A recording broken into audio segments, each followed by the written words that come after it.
I'm okay to accept that like my 14-year-old daughter knows more than I do about social media.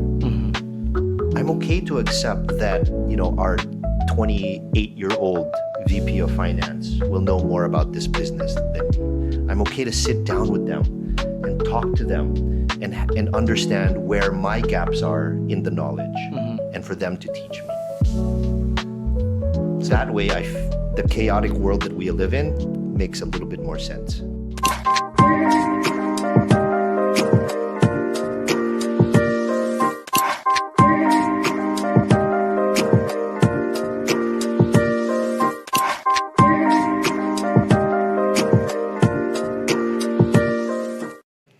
Hi everyone, welcome back to another episode of our podcast called Kapihan with Sir Lex. We're still in season 5, episode 9, wherein we are interviewing leaders, impact leaders about their journeys of lifelong learning and the things that keeps them busy nowadays. And we are still here at 010 Park, Makati. So you can visit them to inquire for spaces and their other services via thecompany.ph. And for this particular episode, he's actually teasing me that I'm quite more nervous than he is for this. Why? We have one of the people that is really investing in worthwhile solutions here in the Philippines in the startup space, none other than Mr. Franco Varona. Sir Franco, welcome to the podcast. Hi, thank you. Thanks for having me. I'm still nervous. Stop being nervous. The way you can stop is by stop calling me sir naman. Okay, Please. sige. Franco's fine. Okay, fine. sige. Hi. So, Franco, again, welcome to the podcast and to this particular episode. So, this is gonna be like a free form of casual talk about your lifelong learning journey and the things that you're doing now with Foxmont. But before that, can you please introduce yourself to our audience? I intentionally don't do introduction of the guests. I want them to share how they want to be introduced or how they want to introduce themselves. Sure. Hi, your audience. My name is Franco Varona. I am the managing partner of a Philippine-focused fund called Foxmont Capital Partners. Foxmont has invested in over 40 different companies in 40. the Philippines. Yeah, 40 different companies in the Philippines. We've been around since 2018. And in total, we're managing about $50 million, about 2.5 billion pesos Wow. of assets, both, of course, within our portfolio and undeployed.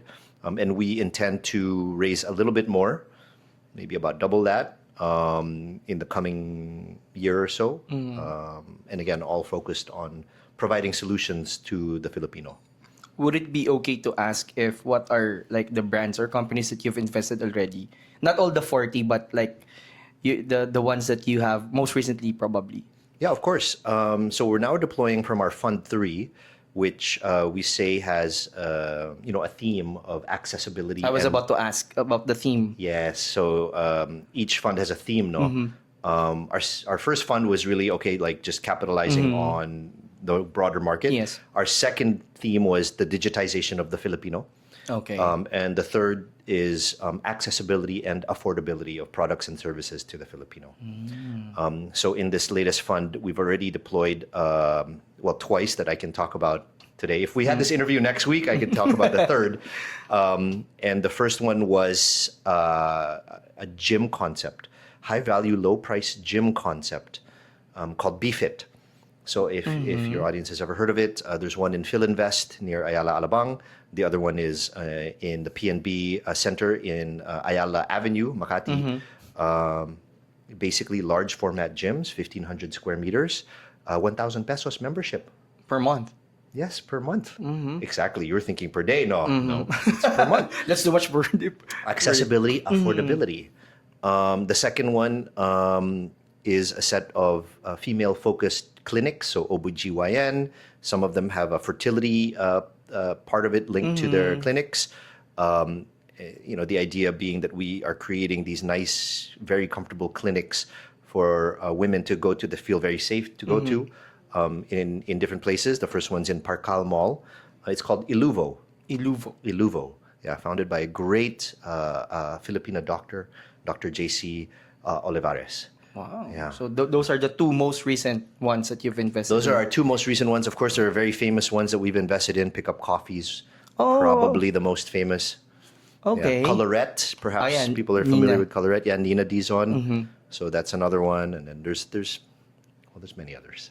Yes, about another 35 of them, right? 35, somewhere Thank you around there, for sharing that. And of course, our audience are students, graduating students from universities, young professionals. Not all of them are aware of what is a VC. Yeah. So if you could give us or educate us about what really is a VC. Yeah. So today, actually, we think about ourselves as a fund manager, right? And of course, under the definition of fund managers, there's different types of fund managers. There's private equity, and underneath private equity, there's venture capital, there's growth.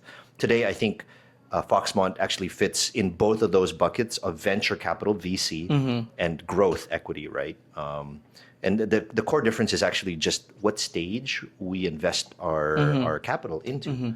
So I guess if your audience is mostly students, needs to understand basically at the top level what a fund manager is. I guess there's two parts to it. One is that I need to go around as the fund manager and raise the funds. So it's not my money that I deploy. I wish, but it's actually well, of course, a little bit of my own, but actually a lot of it is people entrusting Coming from me. investors also. Yeah, people entrusting me and my team To make manage the the right. fund. First of all, to make the right decisions All right. to invest, and then second, to manage the portfolio, and then third, to find a nice exit for that portfolio so that I can send them their money back plus more. So it's actually a lot of responsibility. And of course, there's many different types of investors that I have to go to. One, of course, is local families and family offices, people that have a vested interest in the country and want to see the country succeed, and also want to see what sort of new businesses are coming out of the Philippines. The second is actually institutional investors, so that could be large corporations that also are saying, hey, Franco, we don't have too much innovation right now within the walls of our large conglomerate. Maybe you can help us invest in innovation, right? Or the other is like, hey, Franco, we're in a region. We're based in Singapore. We want more access to what the new and upcoming things are in the Philippines. So please tell us what that is, right? And then the third is actually something called development finance institutions, DFIs. These are oftentimes like government-linked investors. That have a mandate from, let's say, more developed countries to actually invest in developing countries, Okay. right? To help other countries develop, lesser developed countries develop more and develop faster. And so for us, we manage all three types of investors today. That wasn't the case in the beginning. I think you always have to think about it as like stages. Of course, the first people to trust me are my friends and my family. And I begged and I begged and I begged, just like every startup does. And they were the first ones, so the local families. The second level in Fund 2 was actually a little bit more of like the strategic investors, institutional. And then the third was actually like the governments and stuff. They started investing into us as well. Now, that's us now collecting money, managing money on one side, right? The second side is, of course, who do we give that, or well, not, who do we invest that money into? So the other side of it, and that's why, by the way, we're called a platform, right? Because there's two sides to the platform. One side is the investors. The other side is the startups, the portfolio. And in the middle is us. So we're the platform that actually allows the two to connect to each other. And so a venture capital is defined in such a way where we're investing in very early stage businesses. That's venture capital. It's actually, there's a book. There's a book.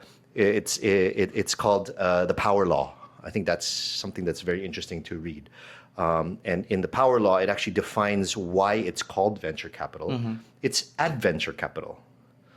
It's an adventure. We're going on an adventure. We're finding going out into the frontier and finding these brand new businesses nobody's ever thought about before, at least in the context of the Philippines, right? So that's where we were investing out of Fund 1 and Fund 2, right? Venture capital, early stage. You have an idea, we'll invest. You have a good idea. Sorry, I should be clear. You have a good Good idea. idea, of course. We'll invest, right? Fund 3, this new one that we're investing out of, the one I told you about, with BFIT and Iluvo. the Iluvo, and the third one I can't tell you about yet. We're investing more growth equity, right? And what does growth mean? Typically, it means larger investments, so bigger ticket sizes from our fund, into businesses that are already generating revenue. Oh, okay. Right? And Already had the traction. they have traction, they have a product, and they just need more money to grow faster. And that's what we're doing right now. For the Third fund, yeah, which is the fund one that three. we're investing out of right now as of 2026. Thank you for sharing that, Franco. I have here one question regarding that or related to that. Yeah. You mentioned about you've started investing into early stages startup, right? So in that particular case, what matters most? Is it the idea, the founder, the market, the traction, or the timing? Was there like a mix of everything of that? I think it's all. You know, there's a reason why I have to build a team, right? It can't just be me, and it can't just be me or my partners. And the reason that I have to build a team to make these investments is because we have to understand all those different parts. Correct. Right? So I can't just invest in a founder, which, by the way, of course, the founder weighs heavily on the business idea, right? And the business itself. In most cases, I'd argue it's actually the most important thing, right? Because you want to make sure you invest in somebody that's very trustworthy, that has market knowledge, that has the grit to be able to push through the challenges that are inevitably going to they're going to have to face over the next few years. But it's not just the founder. You also have to think about it as the market, right? Like, is this idea something that the market will accept, right? So you have to do some study into that. You have to think about the product itself. Is this the right product for the market? Like, all these different things, even though right now they're theoretical, before we even invest, it's something we have to put a lot of time into. We have to, run surveys. We have to look at studies. We have to, canvas the market for what's out there. We have to look at other markets to see if it's worked in other markets. Like, all these different things need to factor in when we make our investment, right? And by the way, that also is important when people pitch us. They have to be able to, like, founders have to be able to tell us, hey, listen, I've done this research. Like, I have put the effort in. I understand the market this clearly. This is obviously, this product that I'm building, Franco, is obviously the right product. You need to invest. That's kind of the way that the conversation needs to go. Especially for early stages startup that they haven't had probably that traction.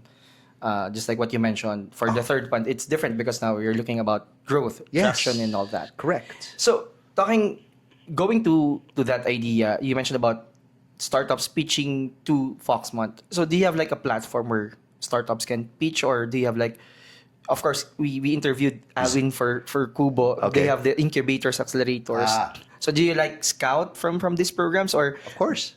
Okay. I'd like to think that Foxmont today is just like Kubo and Idea Space, just like all the other players. I like to think that Foxmont has a real tangible effect on ecosystem building. Right? So it's not just us. And again, there's a lot of other investors out there. There's a lot of other funds. There's a lot of other venture builders, accelerators in the country today. And I think we all have our own way of building the ecosystem, right? And building the ecosystem means, creating the events, creating moments where people can interact with each other, right? And that's a lot of that is how we find our startups, right? Where you invest in. Yeah, and of course, it helps a lot that we've already invested into 40 different startups. Of course, at that point, we've learned, things. but we've also gained a little bit of a reputation, hopefully a good one, amongst founders, and oftentimes they'll make recommendations to us also, like, hey, I have a buddy, he's got a great idea, like it's coffee, kiosks, super fast, cheap. So again, let's meet them, right? Like, that's kind of how it, the network effects of us just making an investment has helped us to originate and find great new entrepreneurs as well. And we're talking about Pickup Coffee, right? Yes, I mean, it was just an example, but yes, of course. yeah. So thank you for that answer, Franco. Now I'm curious whether you're investing only to Filipino startups right now? Well, so Fund 3 has an expanded mandate. Okay. I think the way I say it is that we have the Philippines at our core, right? So I have this thesis, and it came from my time at Grab, right? For the audience and maybe for yourself, I'm not sure if you're aware, but I actually started my whole career in the startup space at Grab. Right? So what is that learning? The learning is actually that the Philippines can be a great, great destination for companies that have already done well in their home countries and need another country to grow into. Okay. Right? What a lot of people don't know about Grab specifically is that the Philippines was country number 2. Country number 1 was Malaysia, where they were from. Within 9 months of them incorporating in Malaysia, they came to the Philippines. Now, we all know, I think, what the story of Grab is since then. Today, it's the only app in town, I think, for four-wheel at least, right? There's very few other options. It is, by and large, the dominant app. So this is what it taught me. Filipino consumers can really, if they're given a good product and a good service early, and it's a first mover, they can really be sticky and really be committed to the product itself. Yes. Right? So anyway, going back to your original question, knowing that the Philippines can be a good launch pad, what we want to do is actually start looking at regional companies, international companies, that potentially can do very well in the Philippines if the solution doesn't exist here yet. Right? You might know that what we talk about a lot, and specifically me, I like to invest in Filipino solutions to Filipino problems, right? And at the core of it, what that actually means is that I understand, as we all do, we all complain every day about different things about the Philippines. Yes. Right? It can be anything from the traffic, which I think we all complain. I mean, today is, I don't know when this is coming out, but there is a lot of traffic over the last couple of days. Yes. So we all complain about the traffic. We all complain about how expensive things are. We all complain about how inconvenient things are. We all complain about how hard it is to get things, right? And actually, at the end of the day, I just want to do something about it. And what I've learned is that if you do something about it in a country like the Philippines, right, where challenges seem so insurmountable sometimes, like it seems hard. Yes. Like when I started Grab day 1, I was like, oh my God, no driver has a smartphone. Think about how insurmountable that problem seems. And the platform is powered by, of course, an app. Yeah. And then let's talk about internet. Oh my God, the drivers don't have internet. Think about how insurmountable those problems seem to be. But you put a product in there, you supercharge it with private capital, and oh my God, it works. You're servicing the Filipino. So what I want to do with Fund 3 is I want to find those businesses that have already proven something in their home country, but you think about it and you're like, that'd be super cool in the Philippines. In the Philippines. Have you traveled around the region at all? Have you been to like Singapore? Or, yeah. Okay. A few times. Japan, maybe Korea, something like this, right? Definitely. Okay, so definitely what happens when we're in the Philippines, we're like, oh my God, it's so hard. It's just like, there's so many things. I wake up and there's problems right away. But definitely when we travel, we're like, hey, that's pretty cool. Look at that machine. Yes. Oh my God, it's so easy to do this. I want that feeling that we have, you and I, when we travel. I want that feeling. For Filipinos to experience the same. I want that here. And with the fund, with the capital available, with the knowledge that there's an opportunity in this country, with the knowledge that if you're a first mover, you can do well. The adoption, I want to bring it here. So that's basically the theme for Fund 3. Yeah, so always at the Philippines at its heart, right? Always at the Philippines at its heart. But it doesn't have to be Filipino born. Can be foreign, but we're servicing the Filipino. Still, I think would definitely benefit a lot of Filipinos because we of course had our fair share of travel outside the Philippines. We've seen also what you're mentioning about. We wish that this is something that's also available in the Philippines. So it's good to hear that the fund from Foxmont Capital for Fund 3 is targeting towards that particular drive. Yeah. No. My mom would always say, like, because I'd take pictures when I was traveling. Oh, mom, look, it's so nice here. So you go, oh, why don't you just bring it home? Like, this is when I was younger, I was 20 years old. You hear that a lot from your parents also. I say, yeah, bring it home na lang. And now But back then I was like, with what money, mom? I don't know. What do you want me to? You're now here And doing now, this, right? thankfully, I mean, obviously we've institutionalized investments, and we're obviously making these investments with proof points. And I want to just be able to take all those proof points and that feeling of like, okay, this is something that we really need in the Philippines, and put it to action here. Nice. It's very good to hear that it's now happening from probably a couple of years back that your think mom so. wanted to bring something good for the Filipinos. Now you're making it happen. Yeah, except now my mom is like, what do you do again, Franco? And I'm like, Mom, it's private equity, Mom. What's private equity? I'll tell you later, Mom. All right. So we're talking about investing, and for our case, we also tried to raise capital when we were still classifying ourselves as an edtech startup. So just to probably put it out there, we're kinda to put it simply, we're kinda like Udemy Coursera of the Philippines, kind of that thing. But we're now classifying ourselves as more of a social enterprise enabled by technology. We had Cool. that realization. So I want to ask, coming from what you've seen by far, what are the most common mistakes for founders that are trying to raise capital?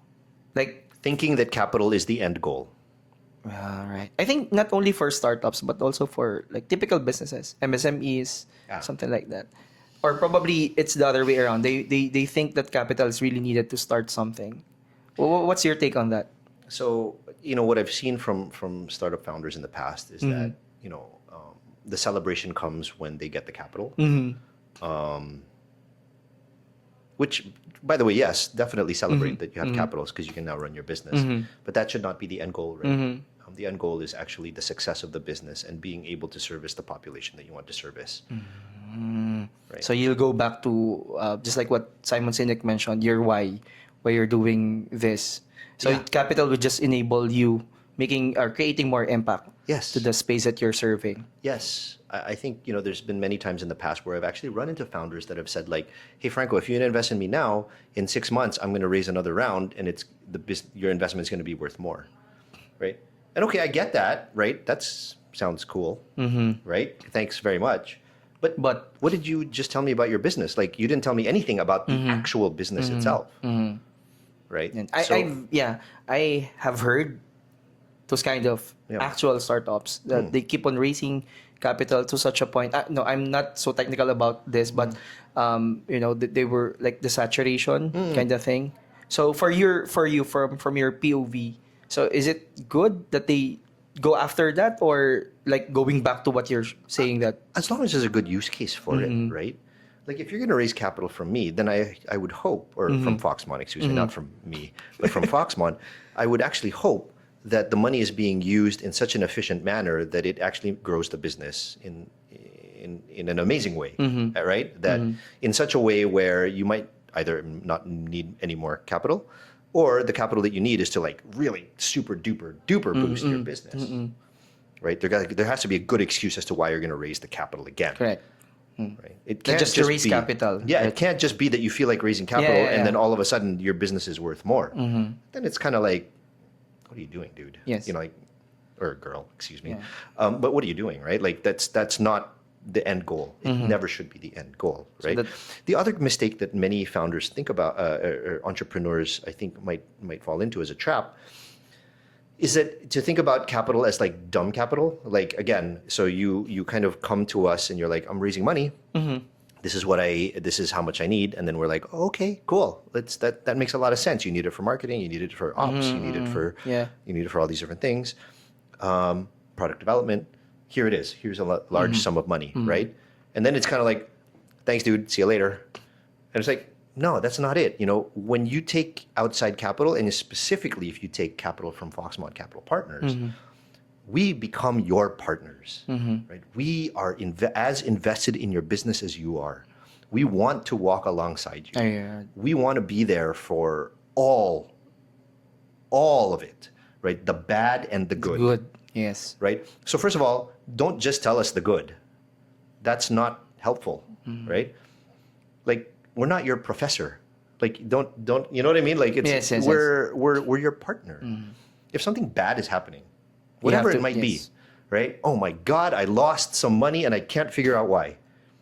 Tell us. We're not going to be like, oh my God, I'm giving you an F. I'm giving you an F for holding our money and losing it. No, no, no. We're going to try to figure out where that loss came from, right? As a partner.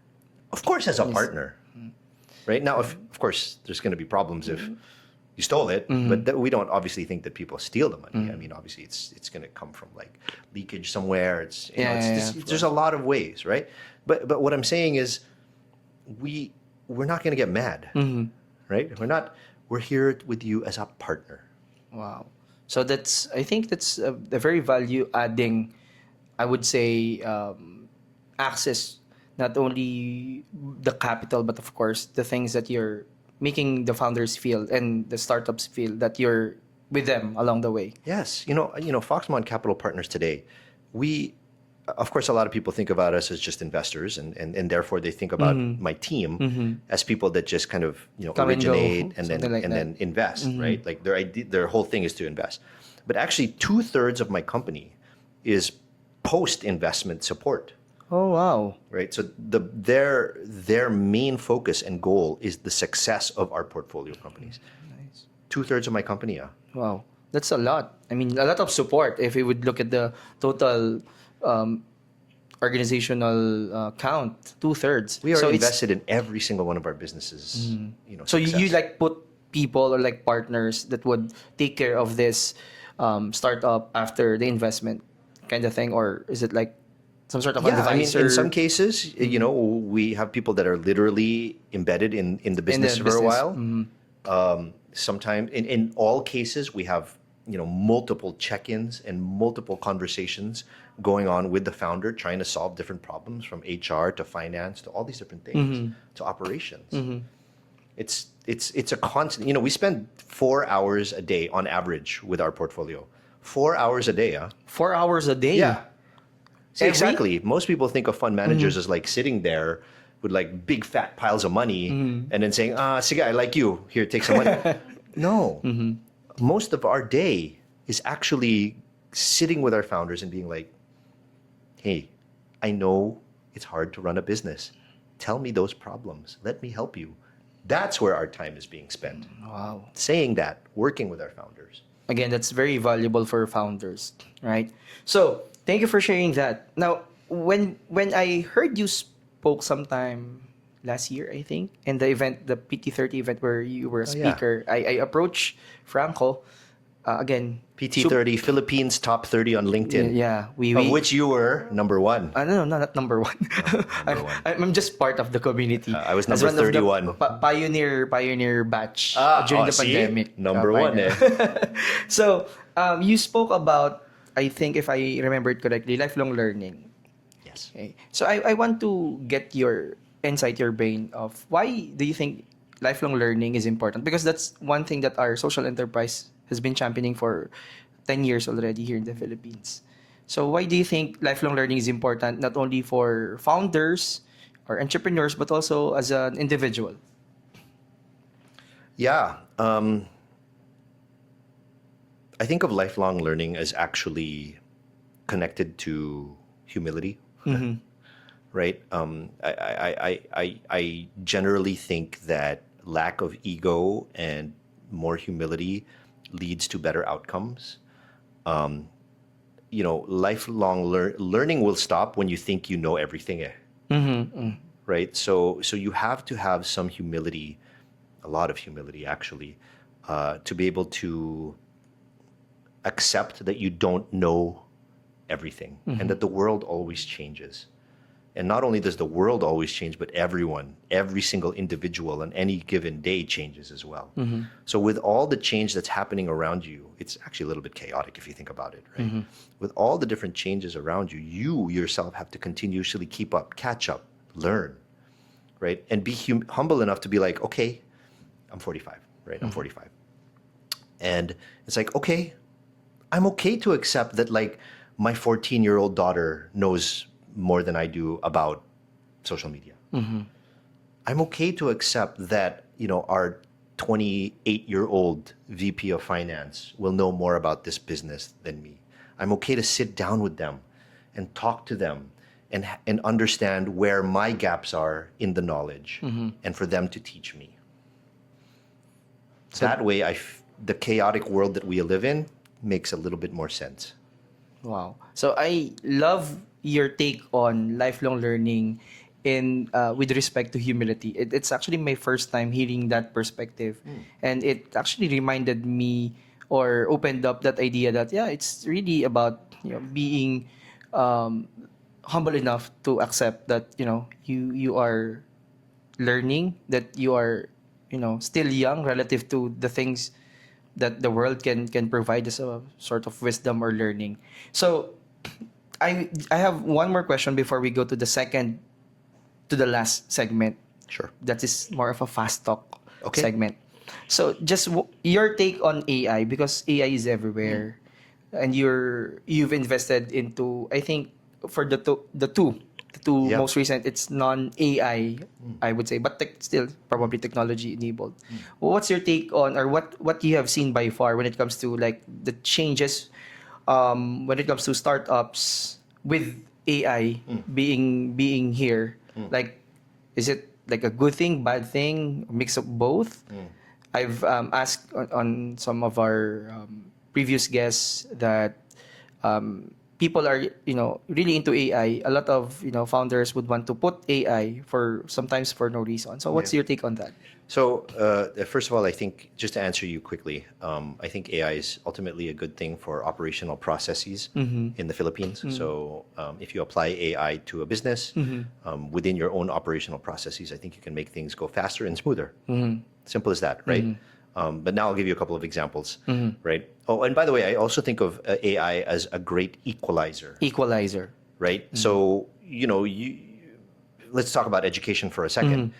People now AI can actually identify where the gaps are in a person's personal education, right? If you're actually able to apply that to like DepEd, for example, Correct. and like personalize the education of a child or a student, any type of student, then actually you can identify whichever gaps they have, reading, math, whatever, and customize, individualize, yes, right? individualize. And so it becomes a great equalizer. It also means that the skill gap that may exist will no longer exist, right? And that also tells me that a lot of success in the future will actually be the human-to-human connection, the people who owns the relationship. That's the kind of business that will probably do very, very well in the future, like new businesses. Now, going to smoothening operational processes again, I think a lot of processes will get much easier and will be equalized, right? The skill sets will be equalized. For me, I'll give you some really cool examples of that. One is that like I decided to go on a vibe coding project. So have you heard of vibe coding? Yes, of course. I'm also doing vibe coding. Have you? Yeah. Yes, have you built anything cool? Built but never launched yet. Really? Yes. I did something super simple. I was like, okay, I'm going to try something. So I actually decided to vibe code a golf booking. So I play golf, and it's really hard to book a tee time in my in places. So I decided to build a golf tee time booking bot.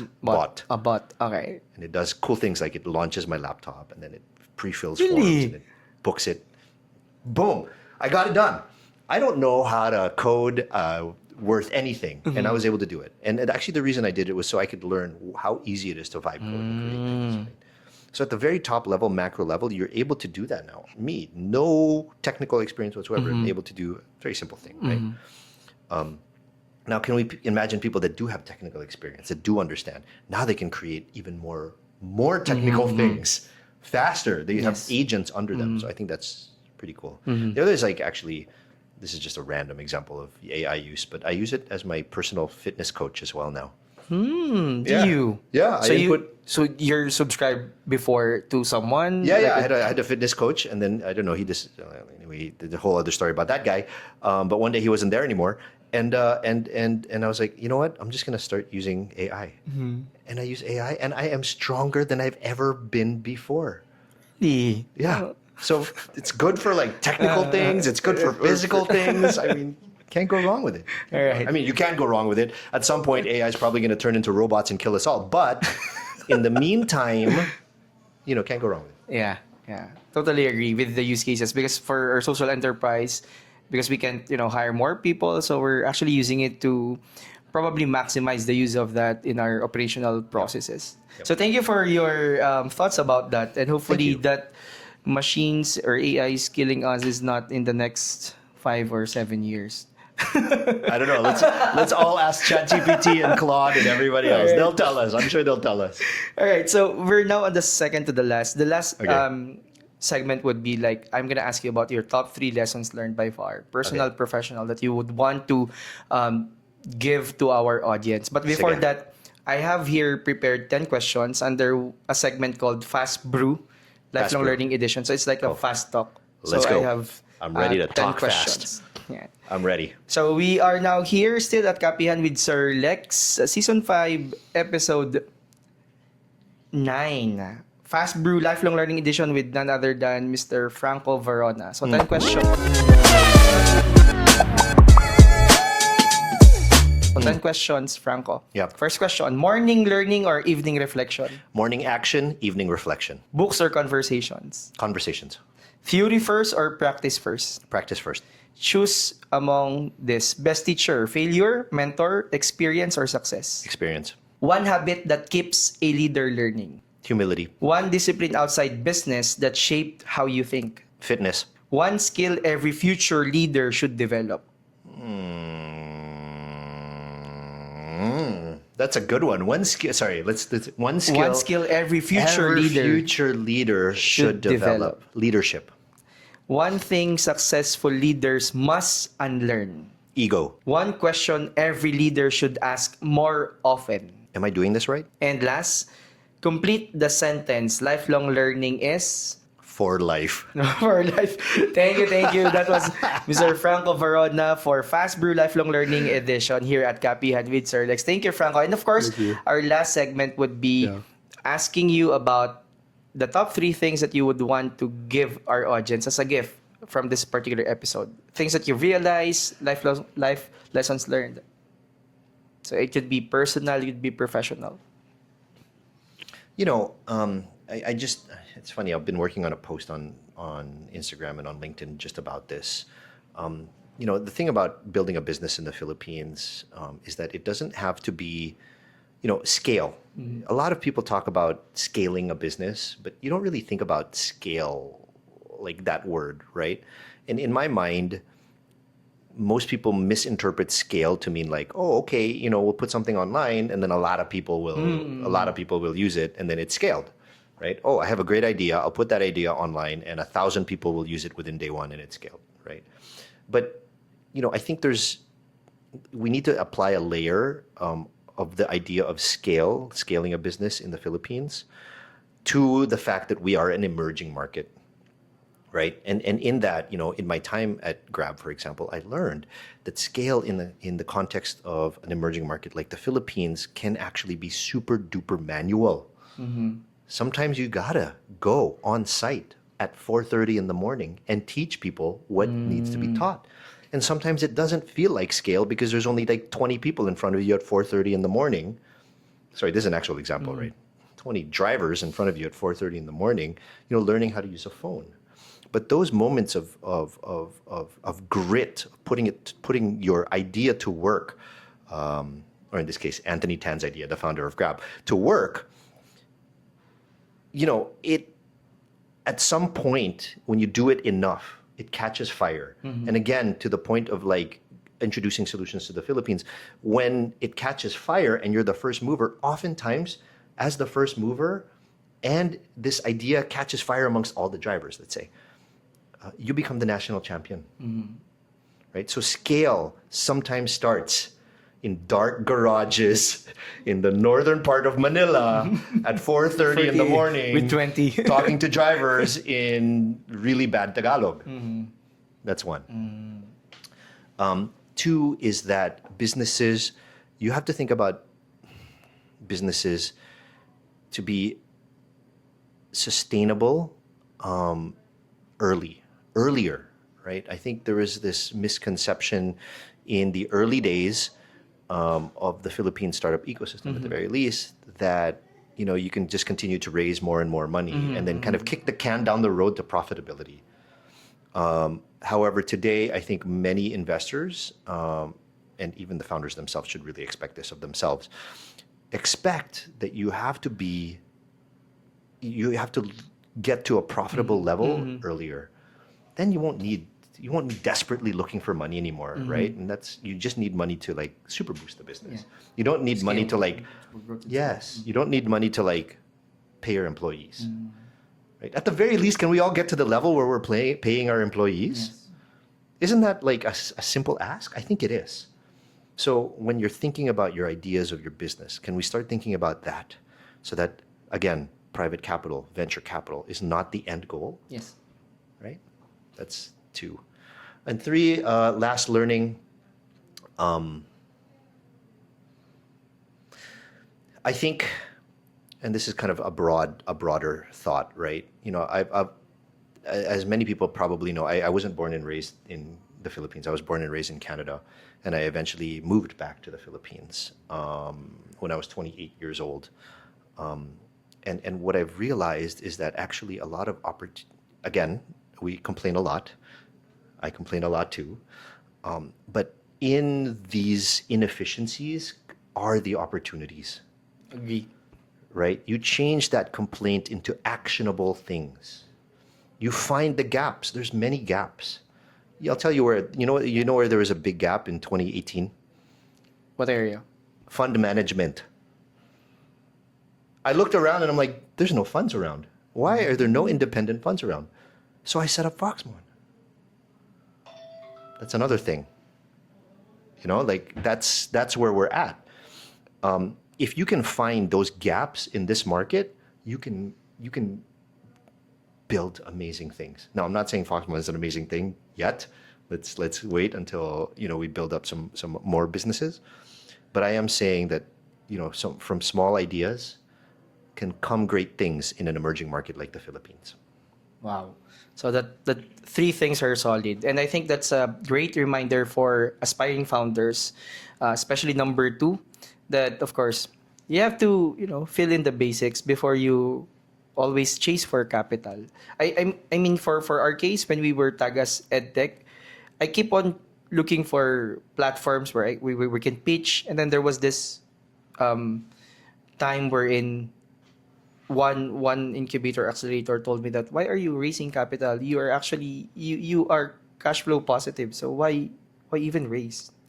So that reminded me the same thing that as you were saying, and that has been validated through this particular podcast interview. So thank you, Franco, for being here. I know Thank you're you. quite busy, and you can ask my wife, Direk Cathy, that I'm really nervous doing this, and it's I couldn't tell. I couldn't tell. Not at all. Not at all. You look great. Very confident. It was actually one of my probably items on my bucket list to have this interview. So thank you. Whoa, that's cool. Yeah, really. I'm on somebody's that is super cool. Thank you It's so always much. been on my bucket list to be on somebody's bucket list. So I think Thank you so much. Thanks. So guys, thank you for listening and watching this particular episode. Again, this is Kapihan with Sir Lex, Season 5, Episode 9 with Franco Varona from Foxmont Capital. So thank you again, Franco. Thank you. Thank you so Thank you. much. Thank you very much, Felix. Thank you.